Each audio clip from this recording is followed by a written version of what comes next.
Alisa Deliana Sari.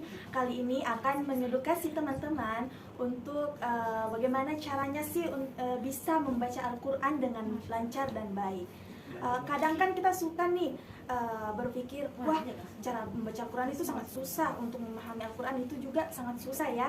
Tapi kali ini aku akan membahas atau memberikan tips kepada kamu atau teman-teman sekalian bagaimana cara membaca Al-Quran dengan cepat, terus dengan mudah. Oke, tentunya untuk mempelajari Al-Quran, yang pastinya kita butuh tekad atau kemauan untuk bersungguh-sungguh membaca Al-Quran. Dan jangan sampai ada kata jenuh dalam hati kita untuk tidak ingin membaca Al-Quran. Nah, tips yang pertama dari aku nih untuk belajar cepat membaca Al-Quran adalah memahami huruf-huruf hijaiyah.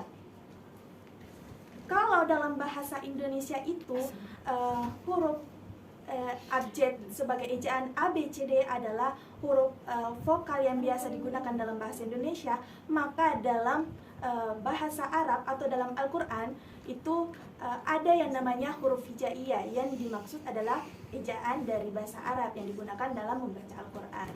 Nah, biasanya kita mempelajari huruf hijaiyah ini mengetahui bagaimana bentuk pengucapannya, bagaimana bentuk keluarnya dari mulut, bagaimana ketika huruf-huruf hijaiyah ini bersambung ataupun berdiri sendiri. Nah, kita semuanya harus tahu bagaimana bentuk huruf hijaiyah itu.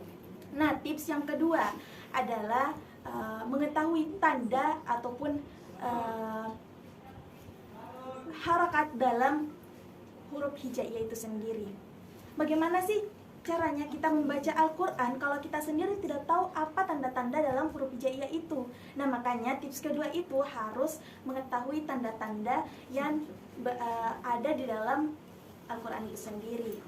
Nah, biasanya kalau dalam bahasa Indonesia huruf A, I, U, E, O itu sebagai huruf vokal untuk menandakan ABC atau ejaan dalam bahasa Indonesia, maka dalam bahasa Arab ada yang namanya harokat ataupun tanda-tanda untuk bisa mengenali bagaimana pembunyian huruf dalam Al-Quran. Nah, ada harokat tasydid, ada dhamma, ada kasratain, ada fathatain, semuanya itu adalah tanda-tanda untuk mengetahui bagaimana cara pengucapan dalam membaca Al-Quran. Nah, tips yang ketiga ini pasti kita perlu yang namanya tajwid. Nah, kalau dalam bahasa Inggris itu sendiri ada yang namanya grammar. Tapi kalau dalam pembahasan membaca Al-Quran itu ada yang namanya tajwid. Untuk membaca Al-Quran kurang rasanya kalau kita tidak mengetahui yang namanya tajwid.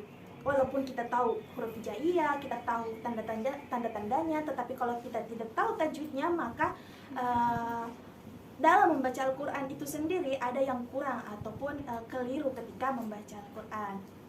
Nah, kemudian tips yang keempat adalah yang pastinya mencari guru ataupun referensi ketika kita ingin membaca Al-Quran. Nah, kalau misalkan kita ini susah mencari guru ataupun referensi, kita bisa, kan saat ini kita berada dalam dunia digital yang dimana kita dimudahkan oleh internet atau apapun itu yang berhubungan dengan dunia digital. Nah, saat ini kita bisa belajar melalui internet. Tapi yang pastinya ketika kita belajar dalam internet harus mengetahui sumber ataupun referensi itu asli ataupun tidak benar. Nah, dan yang tips terakhir, pastinya kita harus bersungguh-sungguh ataupun tidak selalu merasa jenuh.